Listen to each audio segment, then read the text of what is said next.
Jamnagar LCB દ્વારા soil ટોલનાકા પાસે એક કારની તપાસ કરતા ગાડીમાં ચોરખાનામાંથી 562 દારૂના ચપલા મળી આવેલ તેમજ 2 મોબાઈલ એક કાર મળી કુલ 5,67,000નો મુદ્દામાલ કબજે કર્યો હતો।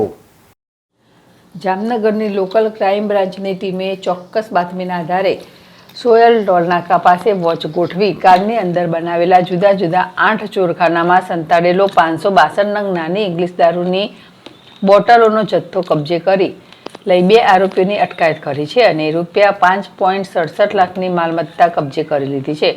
જામનગરની લોકલ ક્રાઇમ બ્રાન્ચની ટીમ ચોક્કસ બાતમી મળી હતી કે જામનગરના જ વતની 2 શખ્સો દ્વારા એક કારમાં અલગ અલગ ચોરખાના બનાવીને તેમાં ઇંગ્લિશ દારૂની બોટલોનો જથ્થો સંતાડી જામનગર શહેરમાં ઘુસાડવામાં આવી રહ્યો છે।